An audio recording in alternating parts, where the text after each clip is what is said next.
We are already chatting with Larry Kudlow and getting his reaction to the Federal Reserve interest rate decision. He just sat down. Host of Kudlow on Fox Business. Larry, that's okay. Sorry. You can keep taking notes. He's doing the numbers here. Let him do the numbers here. What is the headline from what the Federal Reserve just announced, other than the interest rates unchanged? Voting against this action were Michelle W. Bowman and Christopher J. Waller, who preferred to lower the target rate for the Fed funds by 1/4 percentage point at this meeting. So that's pretty strong stuff. 2 dissents, first time since 1993. Wow. The last time, that's 30-something years ago. Somebody's math is better than mine. And in those days, it was Larry Lindsay and the late Wayne Angel, both dear friends of mine. Wayne Angel was a brilliant, brilliant guy. Sorely missed. But anyway, 2 dissents today. They want a 1/4 point cut instead. I want to read the directive. I just got off one show. We're going to hit another show. But that's important. Very important and extremely unusual. It's over 3 decades. But what are they looking for? Sorry. No. Why? Like what? I mean, I'm looking at the list of names here. We know, obviously, Jerome Powell, Austin Goolsby's in there. He was obviously a vote to keep interest rates unchanged. I mean, inflation has significantly come down. It's nearly at their 2% target, and the job market is strong. So what are they waiting for? Well, that's a very good question. If you want to, they're going to have openings on the Fed if you're interested in a board seat. What's the answer? You'd be terrific as a Federal Reserve. I can't find it in this press release. As the Federal Reserve governor. Look, the GDP report today was fine. The GDP deflator was 2% on target. No problem there. The last 5 months, the CPI has been 1.8% at an annual rate, so no problem there. You know, what you have is very decent growth, low inflation. There's no reason that the target rate should be several hundred basis points above the inflation rate. There's just no reason for it. The Europeans, Christine Lagarde, have brought theirs down to 2%. The Chinese are about 2% and change. Why are we at 4.5%? Well, there's what are we waiting dissent, for? Right? There's a little dissent in the mix right here. So Very what important. is there a little bit of maybe not wanting to bow to Trump in the mixture as well? No, well, I don't want to read too much politics into it. I mean, Michelle Bowman, who was the vice chair for supervision, is a very accomplished economist. Chris Waller, who was a board member, he was the research advisor at the St. Louis Fed, taught economics at the Notre Dame University for a long time. So they're very accomplished economists. And I don't want to read, I'm just trying to figure out whether it doesn't look like they've changed much, but it's hard to know to do this on the fly. They do lead this. Although swings in net exports, read tariffs, continue to affect the data, recent indicators suggest that the growth of economic activity has moderated. That is true, by the way. The unemployment low, labor market conditions, maximum unemployment. And this next sentence is, inflation remains somewhat elevated. And let me ask you about that. That's kind of hard case to make. That's a hard case. So what was it back when it was 9.1% in 2022 under Biden? Or what was it even when it was on the way up and they were ignoring it? We're sub 3% inflation, right? When they had the jumbo rate cut, 50 basis points just before the election in September of 2024, the inflation rate was 3+. Now it's in the 2s. It's in the low 2s if you go back. So maybe he's just holding firm at 2%. I mean, the guy's running that Taj Mahal construction operation over there. They're losing $100 million a year. They own the printing presses. They can create money, and they're still losing money to the tune of about $100 million a year. Go figure.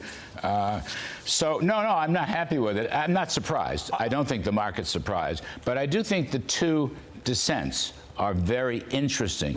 Now the question is, to be fair, to put some context in this,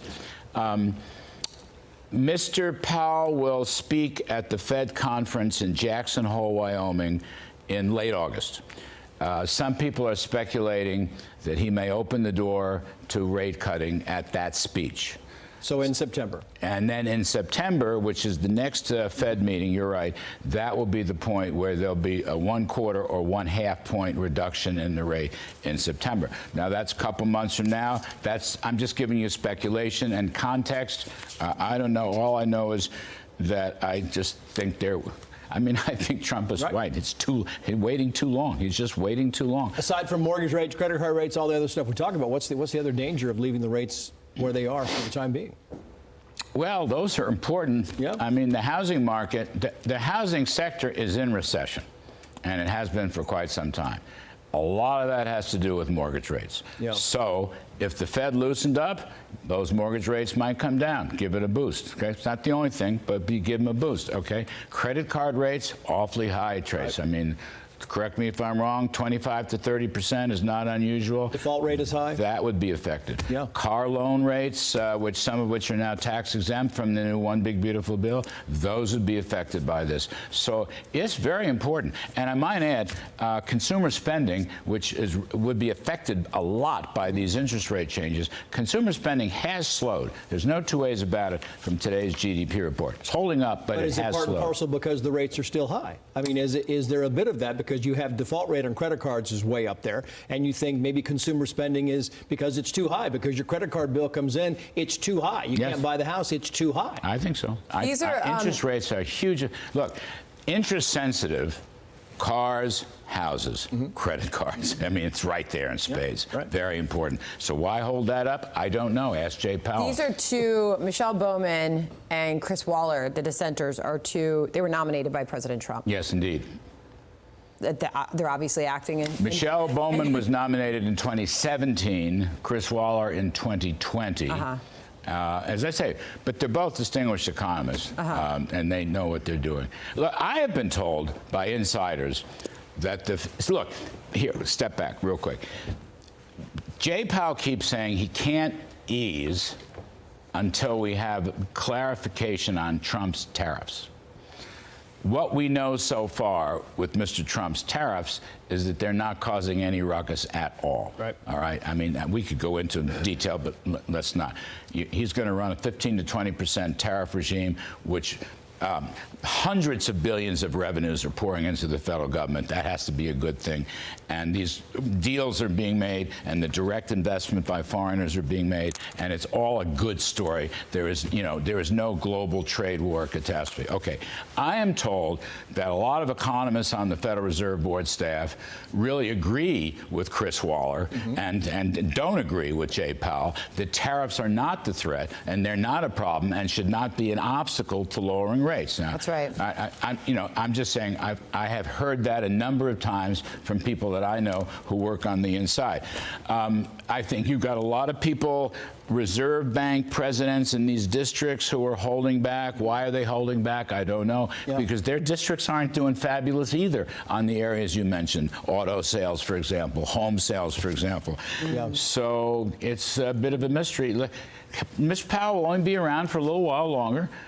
President Trump's going to name his appointment, sometime in the next few months. He'll have Trump will have several open slots to fill, probably because Powell won't stay on. So he'll have a chairman slot. He'll have at least one governor's slot.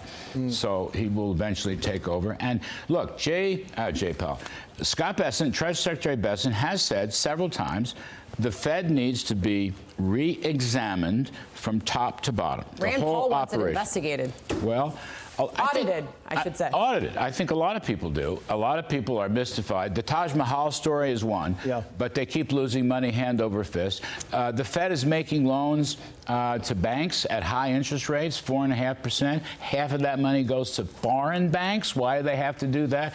A lot of people want to know why the Fed system has grown so large in recent years. Who's monitoring that? They'd like to know that. And, of course, the Taj Mahal story is a great embarrassment. So I think Bessent is right. There should be a top-to-bottom look at the non-monetary part of the Fed, but I think they should also look at the monetary part of the Fed. Rand Paul also said the markets should determine what the rates are. Oh, well, I'm pretty sympathetic to that myself. Yeah? That's just me and Rand, we jaw a lot on the air. Right, but the markets didn't put them up there. I mean, the Fed put them up there. Well, this is the one rate the market can't control. That is the Fed funds rate. That could, if you had different operations, it'd be great fun. Yeah. But so I would say today, I don't know what's the stock market reaction to it. I'm looking at the Fed funds predicting 63% chance that there's a cut in September. So that's Kudlow scenario. What's the stock market doing? I can't Just nothing. Yeah, this is not a huge surprise. It's up a little bit. Two dissents, the first time in 30-something years. That's not to be scoffed at, okay? That's not to be. And if I were Jay Powell, Mr. Chairman, I would not be proud of that. As I used to say this on the trade desk, sharply unchanged.